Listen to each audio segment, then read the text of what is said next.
All right, everybody. Hey, this is Beetle Beast, currently in Flight Sim 2024. You're obviously looking at a Citation CJ4, and we are going to do something a little bit different today. I was trying to figure out what would be some good content to create, and then, as of about a week ago, I was headed off to my recurrent training on the business jet I would fly, and in result of that, it come to my conclusion, hey, maybe a check ride would be useful, and in some ways I'm kind of under the impression that Flight Sim 24, they didn't put a lot of work into tutorials, at least as far as I'm concerned, and they definitely didn't really put a whole lot into the check ride experience. Now, granted, I think that some of that is very much on purpose, but all that said, I think we could talk a little bit more about that. Now, today I'm not going to do an entire check ride. What I'm going to do is one component of it, which is known as the V1 cut, is what we always call it. It was when I was going through training, my first time I flew a jet, the most difficult thing I had done. Well, not really done. It was one. Well, to the back, yeah, it probably was. I'm willing to say that on the Embraer, when I was flying that airplane, that was the most difficult maneuver to really kind of get done safely and effectively, at least at the training standards that the airline was kind of looking for. So we're going to talk about V1 cuts, a little bit about V speeds in general, and we're going to go flying. So let's get in it and go at it. All right, everybody. So here we are. We're inside the CJ4 at this point. We're going to take a look at the avionics real quick so we can get some performance numbers in for our V speeds. And after we've done that, we'll go ahead and taxi out, take off, fly around. Obviously, like I said, we'll have an engine failure at some point here. We'll get up to an altitude, try to clean things up a little bit, come back around and do a single engine approach and landing back into Colorado Springs. So first things first, we're going to jump into the box. Let's start looking at some of the performance stuff that needs to go in here. Now, I started the engines without actually being here on the screen, so you guys didn't get to see that. However, this is all going to be very fresh, obviously. So start off on the status page to make sure that our dates are correct for the performance that we're going to be pulling up. There's your active database set. Expires on the 14th of May.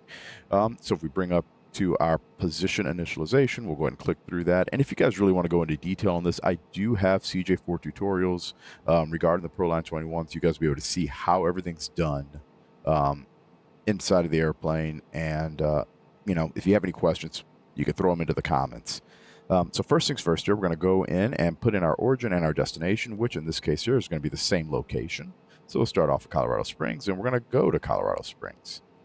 As we call it, a round-robin flight. We'll execute that, and we're going to depart off of runway 31. It's the crosswind runway over here at Colorado Springs. We're not going to actually do any type of departure procedure out of here, though, as there's not really one that's needed.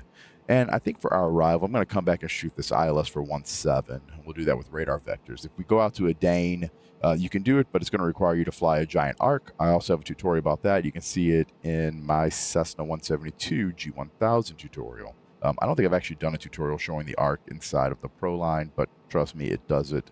And I don't really think there's a good reason to show that right now. If you really want to see it, feel free to put it in there. We can look at that too.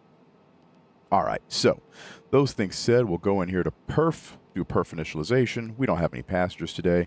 I think we're going to cruise at about 11,000 feet initially, just for the sake of climbing up to some altitude that's going to get us above our required obstacle acceleration height, or our level off altitude. So we'll put in 11,000 feet. This is how much fuel the computer senses on board the airplane at this time. We'll click execute, and then we'll go over here for our weather. I've got the wind set to be pretty calm right now. I think I might actually have a little bit of a tailwind here on the departure, but we'll put it in just to kind of see what shows up. 09085, that looks like that'll work. Yeah, tailwind of about 3 knots. And let's go ahead in here, 15 degrees. 2992, it's a standard day in terms of pressure, and the runway will be dry. And let's take a look here. Runway slope. So runway 31 at Colorado Springs. If you look on the NOS charts that I've got on the screen for you right now, we will see that 31 has, hold on, I'm looking it up honestly as I speak to you. So it looks like runway 31 has a slope of 0.44 uphill. So we'll make it 0.4. We'll add that in. This shows up U as 0.4. Go on to page 2. We'll use flaps 15 for the takeoff. Here's your V1 speed, VR speed, 2, and VT. Field length that we're going to need for takeoff is 2,400 feet out of the 8,300 feet are available of the runway. Anti-ice is going to be turned off. We'll send those speeds to our PFD. And then let's just talk about those real quick. So obviously V1 speed is your takeoff decision speed. It's the speed that at that point you need to have made your go or no-go decision. If you have an engine failure before V1, you've got sufficient runway to stop without going off the end, without exceeding your brake energy limits, etc. So that's going to be your decision speed to get off the ground on the runway. It's also the worst time to have an engine failure. If you have one before V1, obviously you simply abort the takeoff and stop. If you have one after V1, you're going to continue on the runway and take off.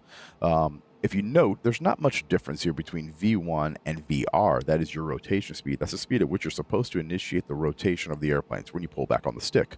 So at 90 knots, you're going to start pulling back on the yoke to make the airplane accelerate, or to make the airplane start to climb. At which point you're going to pull the gear up, and then you're going to accelerate normally through V2, but with an engine failure, that's going to be the speed we're going to attempt to hold. It's only 13 knots faster than the rotation speed, so we're going to accelerate to that pretty quick, and it's going to take a lot of pitch-up motion to actually be able to hold V2 speed, but we're going to try to help us out by bugging that speed and letting the flight director kind of show us where we need to place the airplane in order to achieve that.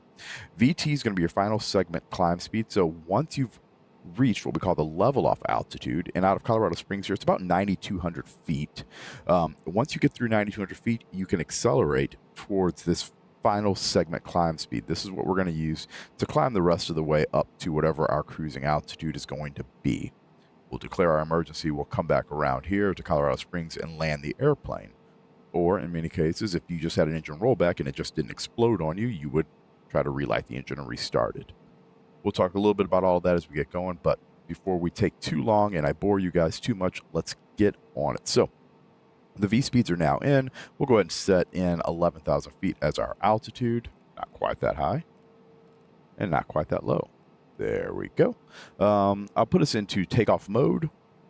Hopefully I'll be able to get us out of that without looking too much around here, because every time you take your eyes off of something in the cockpit, it's going to start changing on you, especially in flight sim. It just is kind of sensitive.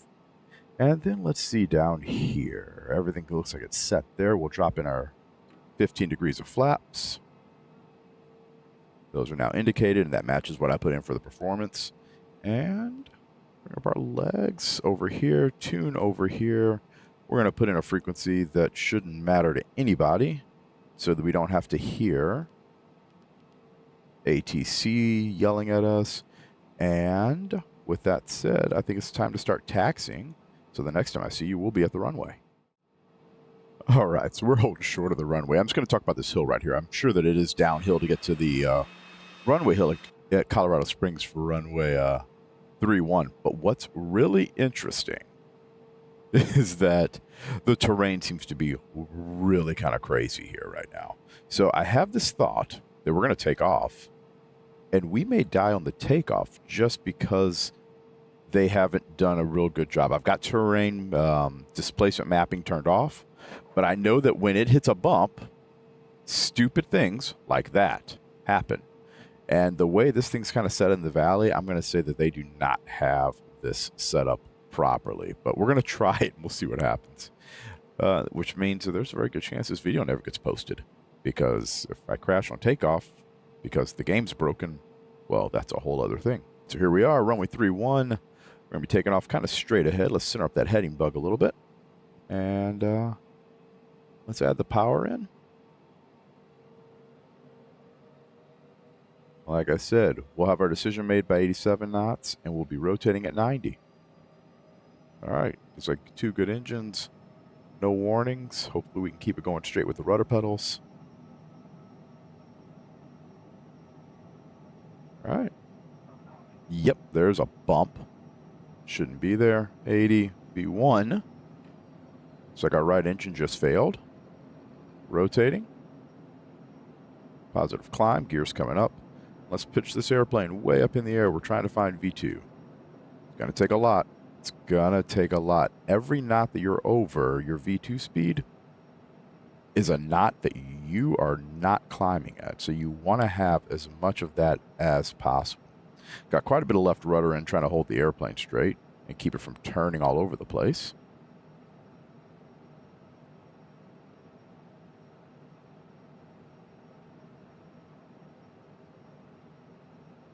Jeez, V2 is slow.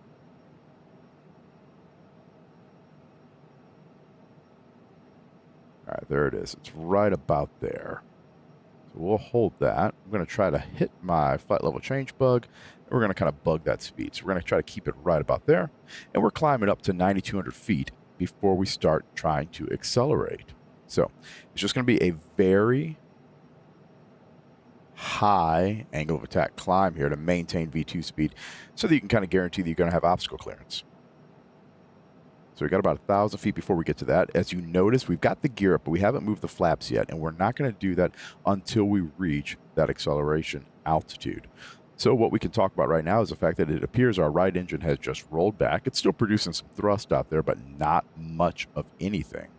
And we don't know why it rolled back. We don't know why it shut down. So we're just going to go ahead and climb up. And all right, so there is 9,200 feet. So we're going to go ahead and start increasing our speed towards VT, or our final segment climb. And if you follow those command bars, airplane's going to start to accelerate as we lower the nose. It's not going to be climbing nearly as fast at this point. All right, there is our speed. We'll go with our flaps up. And now we'll initiate a climb at the final segment speed, all the way up to 11,000 feet. And while we're doing that, let's go ahead and start making a right turn around to north. Altitude. All right, we're 1,000 feet from our assigned altitude of 11,000 feet, 10,000 for 11. Start making that right-hand turn. There's altitude capture. We'll start lowering the nose. Airplane's going to continue to accelerate. And we'll be leveling here at 11.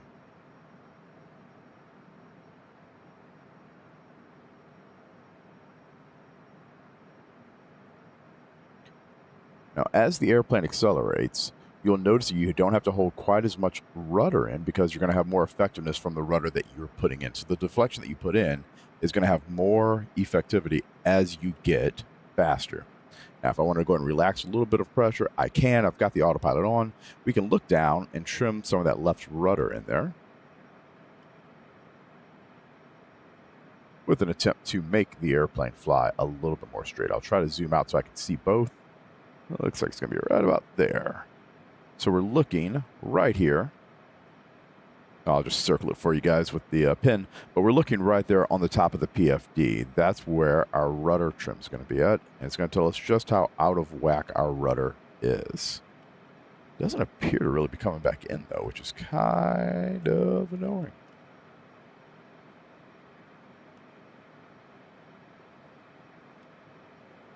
Let's see.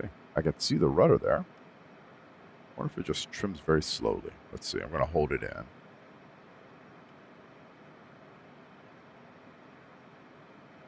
It doesn't even show that it's moving. Oh, that's just annoying. Finally, we have a system that doesn't work on the airplane. Yay. Okay. Anyway, we're going to the north. We've got our fix out here for Mogul. Let's go ahead and turn a little bit further west. It's kind of towards the mountains, but that shouldn't be too much of a factor. We're not that far away from Colorado Springs at this point. We'll set ourselves up for direct Mogul. Set the final approach course for 172 degrees. Drop it in. Execute. Now we're straight lined for our arrival back in to Colorado Springs. So pulling up that chart here, this is going to be the ILS runway 17 left at Colorado Springs. 109.1 is the frequency, 172 is the final approach course. We're going to cross rock at 8,700 feet and go down to a decision altitude of 6,387. Should be able to bring that up by pulling up the refs page, using the big knob to scroll down here to where it says Barrow. And then if we use the inner knob, the smaller one, we can scroll this way up until we reach 6,390 feet. That's going to be our minimums for the approach. 390. There we go. Touchdown zone for the airport is going to be 6187. And over on this side, the safe altitude is 15,400 feet. And that's as a result of the terrain that's off to the west. Once we get down to our minimums of 6387, we're going to need 1,800 RVR or a half a mile to shoot the approach.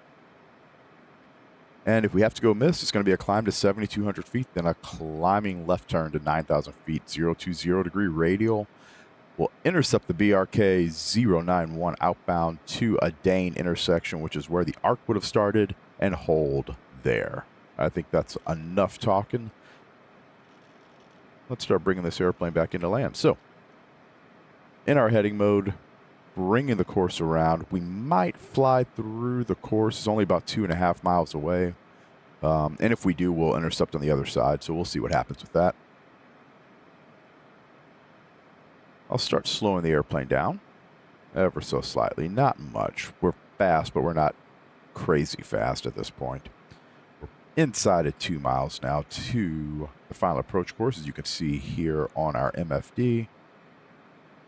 We'll see if that localizer needle comes moving through. I'd rather not go chasing it, which is why I'm thinking we're going to fly through, which we are, and we'll come back and intercept it from the other side. ATC would have given us a better vector, at least in real life. Hopefully. All right, so here we are. We're coming back through that final approach course so we can go towards Mogul before we get to Iwana Rock.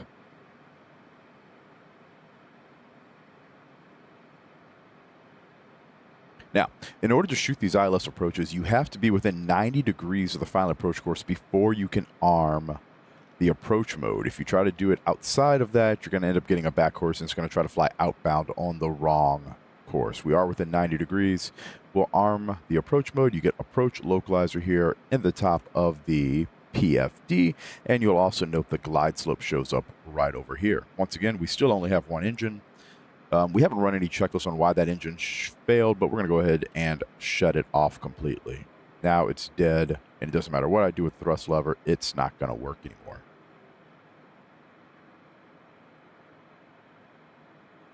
So for Mogul, we have to be at or above 10,000 feet. It drops down to 9,000 feet at Awoni. Our course is coming back in, so we'll probably be okay, but if we have to descend, we can descend inside of a Mogul. In fact, we could descend down to 10,000 feet right now if we really wanted to. Speed's good for the first set of flaps. All right, there's our nav to nav transfer. Localizer is thereby captured up.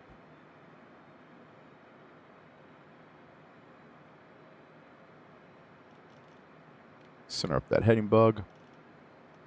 And if you've watched any of my other videos, you'll note that a heading bug is fantastic for trying to gauge how much you need to turn and adjust while working on an ILS approach. We'll see how this goes, once again, with me flying this thing with these rudder pedals that I haven't used before and attempting to fly this thing with one engine, because I haven't done that inside of the sim yet either. So we'll see how the handling is. I don't think it's going to be terrible, but we'll find out. All right, we've got one down on the glide slope. Getting close to Iwana.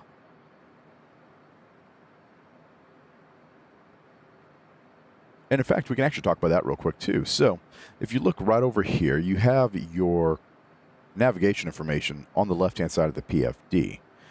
We are 19 DME away from the localizer source here, which is ILPI. That's what it's showing here. 18.5 miles. You actually have DME distances, as you guys can see, for each of these fixes. So Iwana is at 14.4 miles. So if you need to know how far away you are, that's how you can tell. You know, at this point, we're just inside of like 4 miles and rolling up right now on 3 miles. Glide slope's captured. Means we're going to start going downhill. We're going to make sure we have the airplane configured before we get to the final approach fix, which is rock. That's 10.1 miles from the localizer antenna.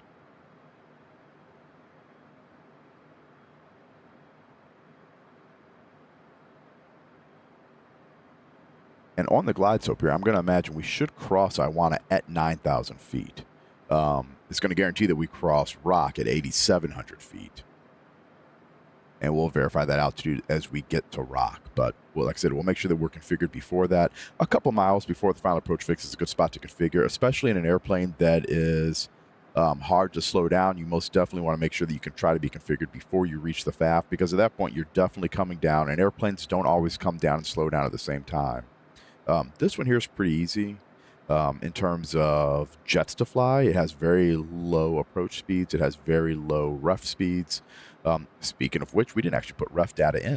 So there's 10,000 feet, 14.4 miles was just right back there, so that matches. So let's go ahead and get some perf in for our approach and landing. We know that it's 15 degrees on the ground. We know that the winds were like 270 at 5. We have barely any tailwind, a little bit of right crosswind. Let's see, landing factor. What don't you like? Don't know why it's not going to give me landing information.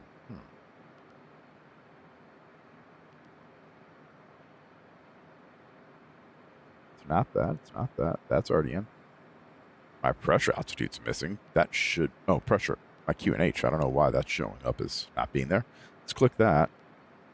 That should have automatically been set because this gets pulled right here off of your barrel. So, coming up on Iwana, I'll start slowing it back just a little bit more. There's rock. Sorry, I said Iwana. I meant rock, which is the FAF. We'll be getting our gear down here in just a second because, as you notice, I didn't do it like I said I was going to because I was too busy messing around in the box. And I'd say this is going to be a good time to start putting the autopilot off and flying the airplane.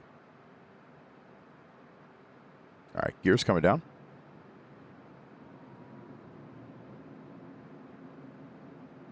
Final flaps coming in.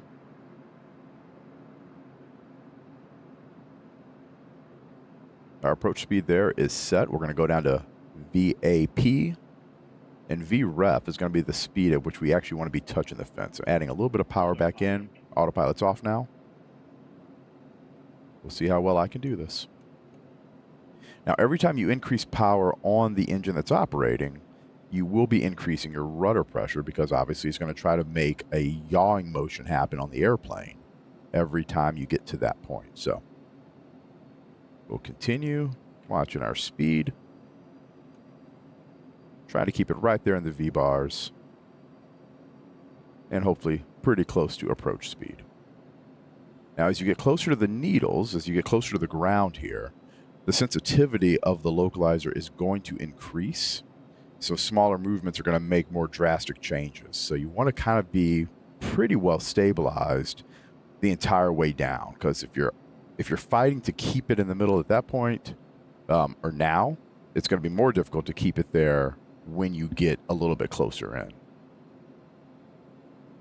A little bit left here. We're working ever so slightly to the right. Going just to the edge of that heading bug there, and that's going to let that course come right back in. And as you can tell, the little magenta donut just ahead of my localizer needle on the PFD, that shows the actual path of the airplane. So you can tell what you're actually doing and where that needle is going to move depending upon where you're at. We're inside of 1,000 feet above the minimums. A little bit fast. Going to be correcting on that.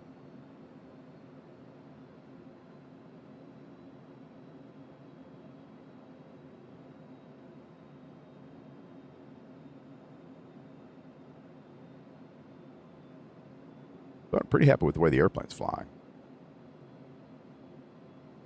Ever so slightly low on the glide slope. Fix that. 500 feet above the ground. Approximately the same above the minimums.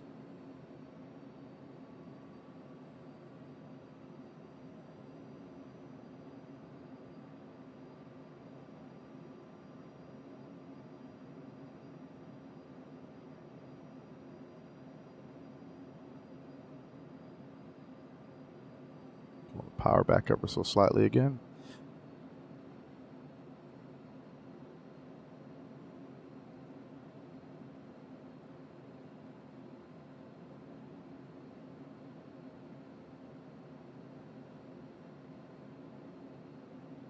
Just keeping it in the V-bars and making sure those needles show up properly. There's our runway. Stay inside.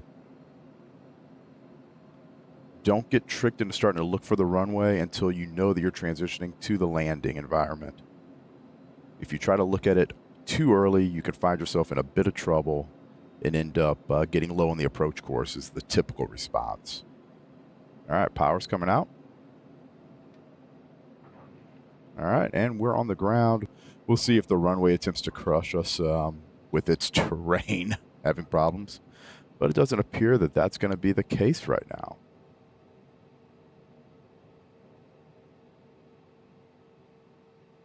All right. Well, let's go ahead and turn off of this runway. I think there's a taxiway right here.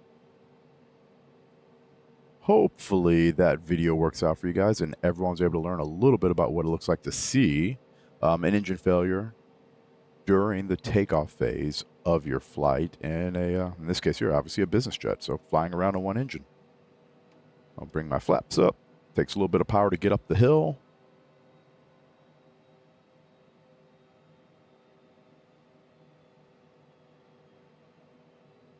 And until next time, hopefully you liked the video. And if you did, if you got any questions or comments, please put them in the comments and we will see you next time. Happy flying, safe simming. Thanks a lot for watching. We'll see you.